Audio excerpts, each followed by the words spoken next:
Everything that happens to us happens in purpose, and sometimes one thing leads to another. Instead of locking yourself up in your cage of fears and crying over past heartaches, embarrassment, and failures, treat them as your teachers, and they will become your tools in both self-improvement and success. Remember watching Patch Adams. It's one great film that will help you improve yourself. Hunter Patch Adams is a medical student who failed to make it through the board exams. After months of suffering in melancholy, depression, and suicidal attempts, he decided to seek for medical attention and voluntarily admitted himself in a psychiatric ward. His months of stay in the hospital led him to meeting different kinds of people, sick people in that matter. He met a catatonic, a mentally retarded, a schizophrenic, and so on. Patch found ways of treating his own ailment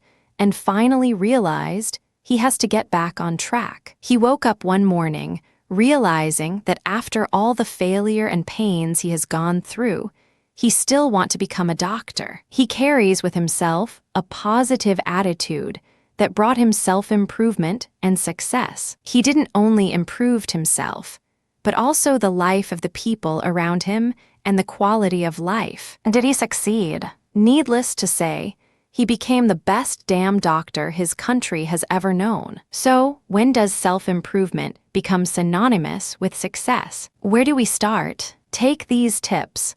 Stop thinking and feeling as if you're a failure because you're not. How can others accept you if you can't accept you? When you see hunks and models on TV, think more on self-improvement, not self-pitying. Self-acceptance is not just about having nice, slender legs or great abs. Concentrate on inner beauty. When people feel so down and low about themselves, help them move up. Don't go down with them. They'll pull you down further, and both of you will end up feeling inferior. The world is a large room for lessons, not mistakes. Don't feel stupid and doomed forever just because you failed on a science quiz. There's always a next time. Make rooms for self-improvement. Take things one at a time. You don't expect black sheeps to be goody two-shoes in just a snap of a finger. Self-improvement is a one-day-at-a-time process. Self-improvement results to inner stability, personality development, and success. It comes from self-confidence, self-appreciation, and self-esteem. Set meaningful and achievable goals. Self-improvement doesn't turn you to be the exact replica of Cameron Diaz or Ralph Fiennes. It hopes and aims to result to an improved and better you. Little things mean big to other people. Sometimes we don't realize that the little things that we do, like a pat on the back, saying hi or hello, greeting someone good day, or telling Mr. Smith something like, "Hey, I love your tie," are simple things that mean so much to other people. When we're being appreciative about beautiful things around us and other people, we also become beautiful to them. When you're willing to accept change and go through the process of self-improvement, it doesn't mean that everyone else is. The world is a place where people of different values and attitude hang out. Sometimes, even if you think you and your best friend always like to do the same thing together at the same time, she would most likely decline an invitation for self-improvement. We should always remember that there's no such thing as overnight success. It's always a wonderful feeling to hold on to the things that you already have now, realizing that those are just one of the things you once wished for. A very nice quote says that, "When the student is ready, the teacher will appear." We are all here to learn our lessons. Our parents, school teachers, friends, colleagues, office mates, neighbors, they are our teachers. When we open our doors for self-improvement, we increase our chances to head to the road of success. The importance of improving yourself. Sometimes, when all our doubts, fears, and insecurities wrap ourselves up, we always come up with the idea of, "I wish I was somebody else." More often than not, we think and believe that someone, or rather, most people, are better than us, when in reality, the fact is, most people are more scared than us. You spot a totally eye-catching girl sitting by herself at a party, casually sipping on a glass of esti spumante. You think to yourself, she looks so perfectly calm and confident. But if you could read through her transparent mind, you would see a bunch of clouds of thoughts, and you might just be amazed that she's thinking, are people talking about why I am seated here alone? Why don't guys find me attractive? I don't like my ankles, they look too skinny. I wish I was as intelligent as my best friend. We look at a young business entrepreneur and say, woo, what else could he ask for? He stares at himself at the mirror and murmur to himself, I hate my big eyes. I wonder why my friends won't talk to me. I hope mom and dad would still work things out.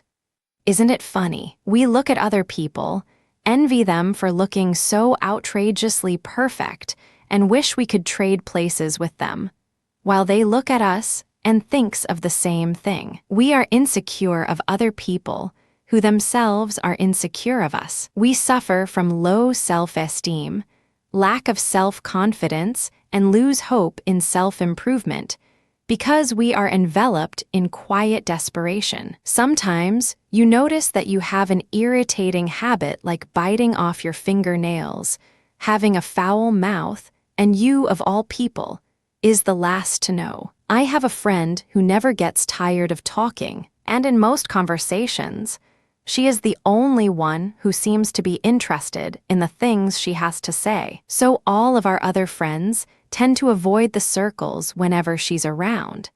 And she doesn't notice how badly she became socially handicapped, gradually affecting the people in her environment. One key to self-improvement is to listen and talk to a trusted friend. Find someone who you find comfort in opening up with even the most gentle topics you want to discuss. Ask questions like, do you think I am ill-mannered? Do I always sound so argumentative? Do I talk too loud? Does my breath smell? Do I ever bore you when we're together? In this way, the other person will obviously know that you are interested in the process of self-improvement. Lend her your ears for comments and criticisms, and don't give her answers like, don't exaggerate. That's just the way I am. Open up your mind and heart as well. And in return, you may want to help your friend with constructive criticism that will also help her improve herself. One of Whitney Houston's songs says, learning to love yourself is the greatest love of all. True enough. In order to love others, you must love yourself too. Remember, you cannot give what you do not have. Before telling other people some ways on how to improve themselves, let them see that you yourself is a representation and a product of self-improvement. Self-improvement makes us better people. We then inspire other people, and then the rest of the world will follow. Stop thinking of yourselves as second-rate beings. Forget the repetitive thought of, if only I was richer, if only I was thinner, and so on. Accepting your true self is the first step to self-improvement. We need to stop comparing ourselves to others only to find out at the end that we've got 10 more reasons to envy them. We all have our insecurities. Nobody is perfect. We always wish we had better things, better features, better body parts, etc. But life need not to be perfect for people to be happy about themselves. Self-improvement and loving yourself is not a matter of shouting to the whole world that you are perfect and you are the best. It's the virtue of acceptance and contentment. When we begin to improve ourselves, we then begin to feel contented and happy, building your self-esteem. So how do you stay calm,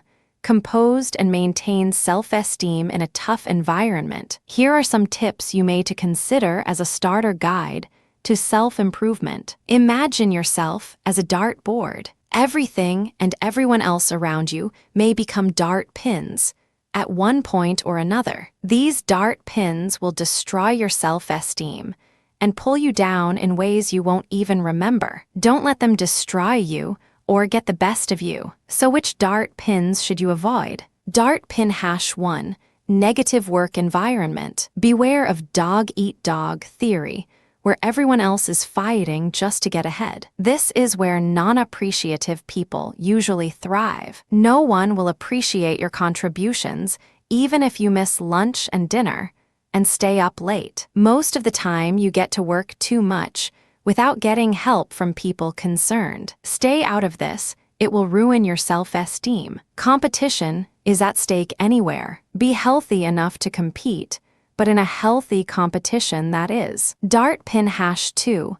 Other people's behavior. Bulldozers, brown-nosers, gossip-mongers, whiners, backstabbers, snipers, people walking wounded, controllers, naggers, complainers, exploders, patronizers, sluffers. All these kinds of people will pose bad vibes for your self-esteem, as well as to your self-improvement scheme. Dart pin hash 3.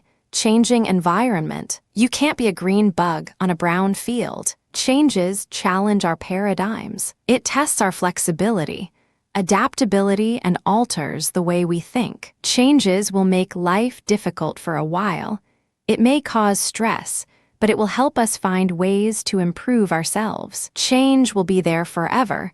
We must be susceptible to it. Dart pin hash 4. Past experience. It's okay to cry and say, ouch, when we experience pain. But don't let pain transform itself into fear. It might grab you by the tail and swing you around. Treat each failure and mistake as a lesson. Dart pin hash 5. Negative worldview. Look at what you're looking at. Don't wrap yourself up with all the negativities of the world. In building self-esteem, we must learn how to make the best out of worst situations. Dart pin hash 6. Determination theory. The way you are and your behavioral traits is said to be a mixed end product of your inherited traits genetics, your upbringing, psychic, and your environmental surroundings such as your spouse, the company, the economy, or your circle of friends. You have your own identity. If your father is a failure, it doesn't mean you have to be a failure too. Learn from other people's experience,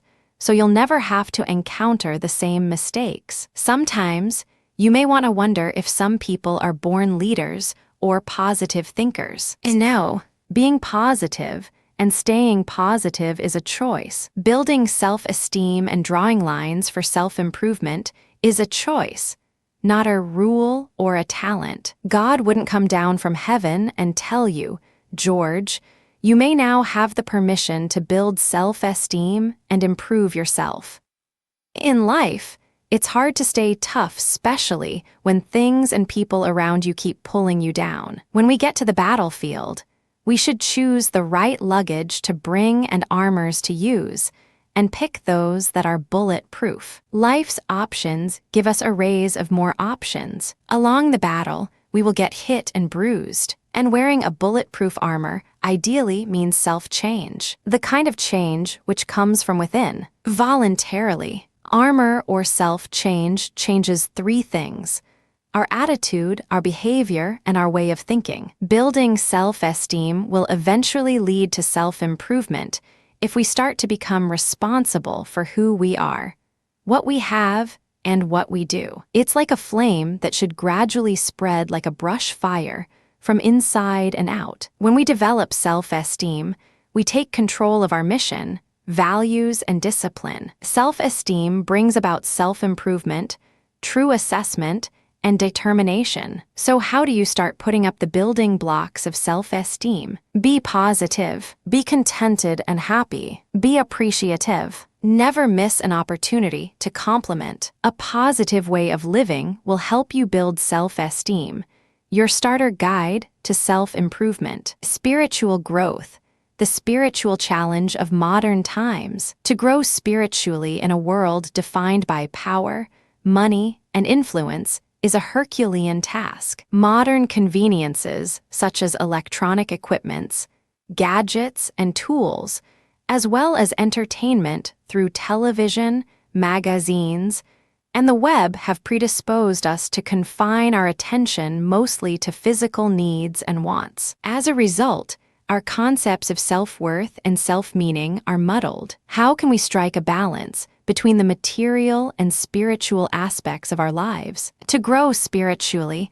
is to look inward. Introspection goes beyond recalling the things that happened in a day, week, or month. You need to look closely and reflect on your thoughts, feelings, beliefs, and motivations, periodically examining your experiences, the decisions you make, the relationships you have, and the things you engage in provide useful insights on your life goals, on the good traits you must sustain and the bad traits you have to discard. Moreover, it gives you clues on how to act, react, and conduct yourself in the midst of any situation. Like any skill, introspection can be learned. All it takes is the courage and willingness to seek the truths that lie within you. Here are some pointers when you introspect. Be objective, be forgiving of yourself, and focus on your areas for improvement. To grow spiritually is to develop your potentials. Religion and science have differing views on matters of the human spirit. Religion views people as spiritual beings temporarily living on earth, while science views the spirit as just one dimension of an individual. Mastery of the self is a recurring theme in both Christian, Western, and Islamic Eastern teachings. The needs of the body are recognized, but placed under the needs of the spirit. Beliefs, values, morality, rules, experiences, and good works provide the blueprint to ensure the growth of the spiritual being. In psychology, realizing one's full potential is to self-actualize. Maslow identified several human needs: physiological, security, belongingness, esteem, cognitive, aesthetic, self-actualization, and self-transcendence. James earlier categorized these needs into three: material, emotional, and spiritual. When you have satisfied the basic physiological and emotional needs, spiritual or existential needs come next. Achieving each need leads to the total development of the individual. Perhaps the difference between these two religions and psychology is the end of self-development. Christianity and Islam see that self-development is a means toward serving God, while psychology view that self-development is an end by itself. To grow spiritually is to search for meaning. Religions that believe in the existence of God, such as Christianism, Judaism, and Islam, suppose that the purpose of the human life is to serve the Creator of all things. Several theories in psychology propose that we ultimately give meaning to our lives. Whether we believe that life's meaning is predetermined or self-directed, to grow in spirit is to realize that we do not merely exist. We do not know the meaning of our lives at birth, but we gain knowledge and wisdom from our interactions with people and from our actions and reactions to the situations we are in. As we discover this meaning, there are certain beliefs and values that we reject and affirm. Our lives have purpose. This purpose puts all our physical, emotional, and intellectual potentials into use, sustains us during trying times, and gives us something to look forward to, a goal to achieve, a destination to reach. A person without purpose or meaning is like a drifting ship at sea. To grow spiritually is to recognize interconnections. Religions stress the concept of our relatedness to all creation, live and inanimate. Thus we call other people brothers and sisters, even if there are no direct blood relations. Moreover, deity-centered religions, such as Christianity and Islam, speak of the relationship between humans and a higher being. On the other hand, science expounds on our link to other living things through the evolution theory. This relatedness is clearly seen in the concept of ecology, the interaction between living and non-living things. In psychology, connectedness is a characteristic of self-transcendence, the highest human need according to Maslow. Recognizing your connection to all things makes you more humble and respectful of people, animals, plants, and things in nature. It makes you appreciate everything around you. It moves you to go beyond your comfort zone and reach out to other people, and become stewards of all other things around you. Growth is a process, thus to grow in spirit is a day-to-day encounter. We win some, we lose some, but the important thing is that we learn, and from this knowledge, further spiritual growth is made possible. Motivation, the heart of self-improvement. Pain may sometimes be the reason why people change. Getting flunked grades make us realize that we need to study. Debts remind us of our inability to look for a source of income. Being humiliated gives us the push to speak up and fight for ourselves, to save our face from the next embarrassments. It may be a bitter experience, a friend's tragic story, a great movie, or an inspiring book that will help us get up and get just the right amount of motivation we need in order to improve ourselves. With the countless negativities the world brings about, how do we keep motivated? Try on the tips I prepared from A to Z. They achieve your dreams. Avoid negative people, things, and places. Eleanor Roosevelt once said, "The future belongs to those who believe in the beauty of their dreams." B. Believe in yourself and in what you can do. C. Consider things on every angle and aspect. Motivation comes from determination. To be able to understand life, you should feel the sun from both sides. D. Don't give in and don't give up. Thomas Edison failed once, twice, more than thrice before he came up with his invention and perfected the incandescent light bulb. Make motivation as your steering wheel. Enjoy. Work as if you don't need money. Dance as if nobody's watching. Love as if you never cried. Learn as if you'll live forever. Motivation takes place when people are happy. Family and friends are life's greatest treasures. Don't lose sight of them. G. Give more than what is enough. Where does motivation and self-improvement take place? At work, at home, at school. When you exert extra effort in doing things. Hang on to your dreams. They may dangle in there for a moment, but these little stars will be your driving force. Ignore those who try to destroy you. Don't let other people to get the best of you. Stay out of toxic people, the kind of friends who hates to hear about your success. J.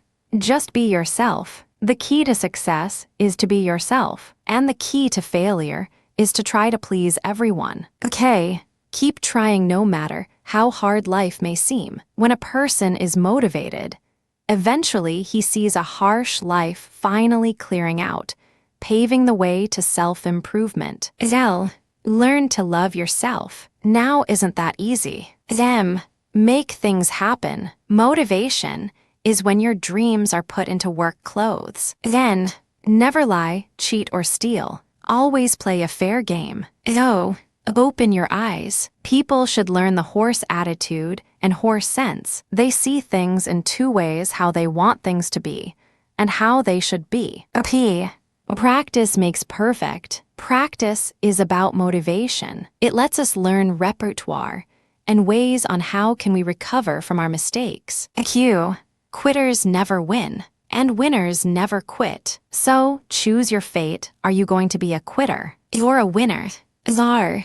Ready yourself. Motivation is also about preparation. We must hear the little voice within us telling us to get started before others will get on their feet and try to push us around. Remember, it wasn't raining when Noah built the ark. S. Stop procrastinating.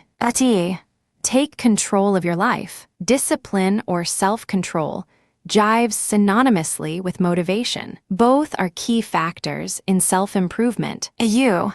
Understand others. If you know very well how to talk, you should also learn how to listen. Yearn to understand first and to be understood the second. V. Visualize it. Motivation without vision is like a boat on a dry land. W. Want it more than anything. Dreaming means believing. And to believe is something that is rooted out from the roots of motivation and self-improvement. X factor is what will make you different from the others. When you are motivated, you tend to put on extras on your life, like extra time for family, extra help at work, extra care for friends, and so on. Why? You are unique. No one in this world looks, acts, or talks like you. Value your life and existence because you're just going to spend it once. Zero in on your dreams and go for it. Unlocking your self-improvement power. When we look at a certain object, a painting, for example, we won't be able to appreciate what's in it, what is painted, and what else goes with it if the painting is just an inch away from our face. But if we try to take it a little further, we'll have a clearer vision of the whole artwork. We reach a point in our life when we are ready for change and a whole bunch of information that will help us unlock our self-improvement power. Until then, something can be staring us right under our nose, but we don't see it. The only time we think of unlocking our self-improvement power is when everything got worst. Take the frog principle, for example. Try placing frog in a pot of boiling water. What happens? He twerps. He jumps off. Why? Because he is not able to tolerate sudden change in his environment, the water's temperature. Then try frog B.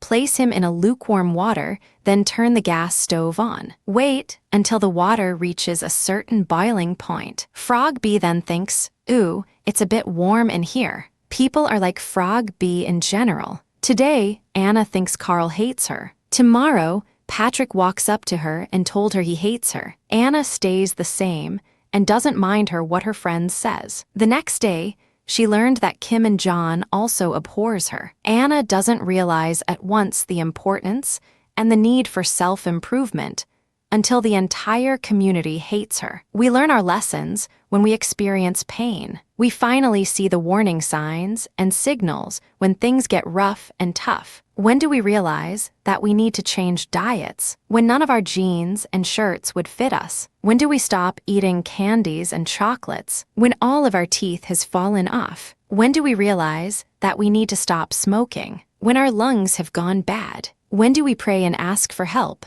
When we realize that we're gonna die tomorrow. The only time most of us ever learn about unlocking our self-improvement power is when the whole world is crashing and falling apart. We think and feel this way because it is not easy to change. But change becomes more painful when we ignore it. Change will happen, like it or hate it. At one point or another, we are all going to experience different turning points in our life.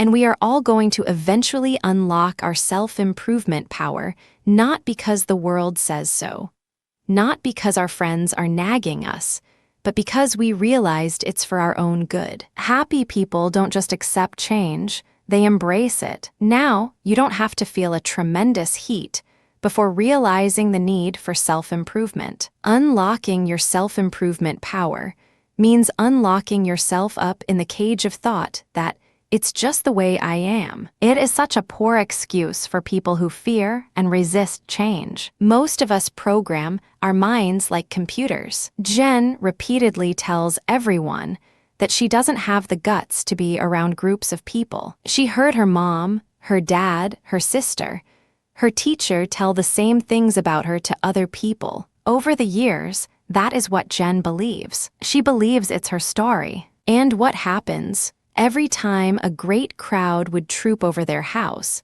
in school, and in the community, she tends to step back, shy away, and lock herself up in a room. Jen didn't only believe in her story, she lived it. Jen has to realize that she is not what she is in her story. Instead of having her story post around her face for everyone to remember, she has to have the spirit and show people, I am an important person, and I should be treated accordingly.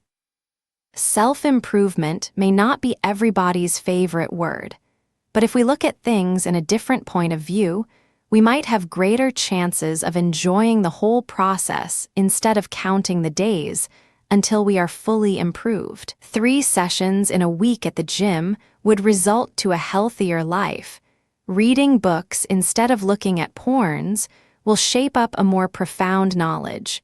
Going out with friends and peers will help you take a step back from work and unwind. And just when you are enjoying the whole process of unlocking your self-improvement power, you'll realize that you're beginning to take things light and become happy. Now for the Crash Course 7-Day Program to Self-Improvement. I seem to lost count on how many times I've read and heard of celebrity marriages failing almost left and right. Not that I care, and personally I don't.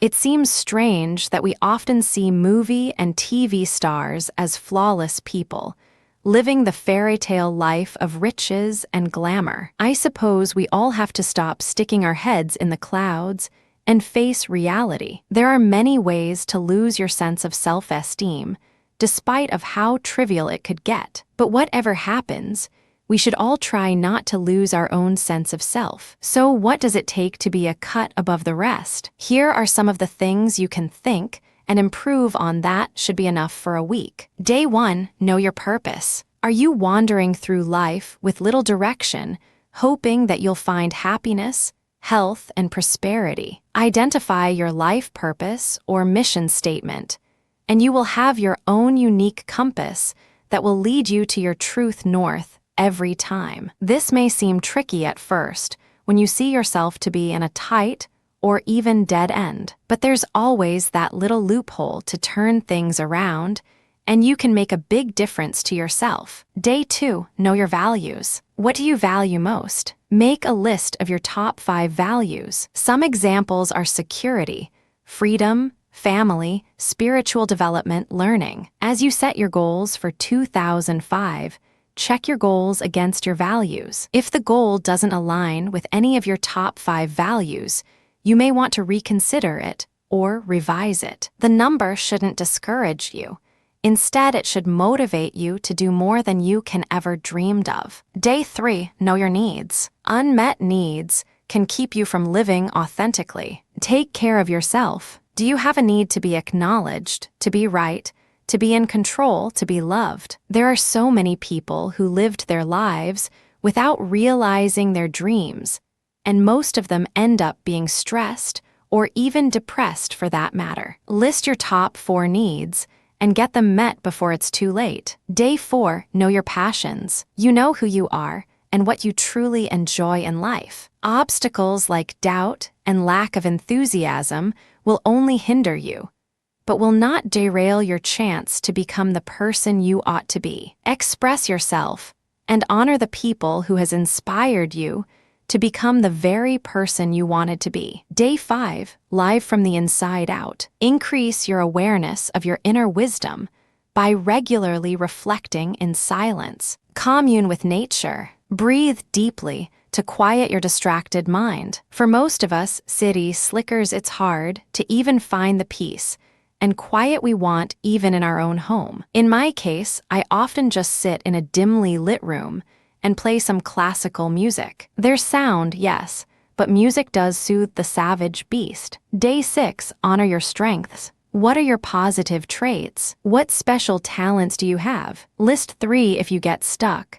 Ask those closest to you to help identify these. Are you imaginative, witty, good with your hands? Find ways to express your authentic self through your strengths. You can increase your self-confidence when you can share what you know to others. Day 7, serve others. When you live authentically, you may find that you develop an interconnected sense of being. When you are true to who you are, living your purpose and giving of your talents to the world around you, you give back in service what you came to share with others, your spirit, your essence. The rewards for sharing your gift with those close to you is indeed rewarding. Much more if it were to be the eyes of a stranger who can appreciate what you have done to them. Self-improvement is indeed one type of work that is worth it. It shouldn't always be within the confines of an office building, or maybe in the 4 corners of your own room. The difference lies within ourselves and how much we want to change for the better. As the book is coming to an end, I'd like to share with you some 10 of my favorite quotes on improving yourself. Hope you find them useful. 10 inspirational self-improvement quotes. 1. Money is better than poverty, if only for financial reasons. It sounds good to me. I mean, the practicality of all things does involve money, but it doesn't have to take an arm and a leg to get it. 2. I believe there is something out there watching us. Unfortunately, it's the government. Enough said. 3. There are worse things in life than death. Have you ever spent an evening with an insurance salesman? This happens to be one of the classic ones. I mean, the issue about life's little problems isn't all that bad until he shows up. Sure, relationships can get complicated, or does have its complications that probably any author about relationships is bound to discover it soon. We follow what our heart desires, unless you're talking about the heart as in the heart that pump blood throughout your body. 4. Love is the answer, but while you're waiting for the answer, sex raises some pretty interesting questions. And if you want more, just keep on asking. 5. A fast word about oral contraception. I asked a girl to go to bed with me. She said no. It sounds practical, I think, and when it comes to everyday life, he really knows how to make the best out of every possible scenario, and it doesn't involve a lawsuit if he strikes a nerve. 6. Basically, my wife was immature. I'd be at home in the bath, and she'd come in and sink my boats.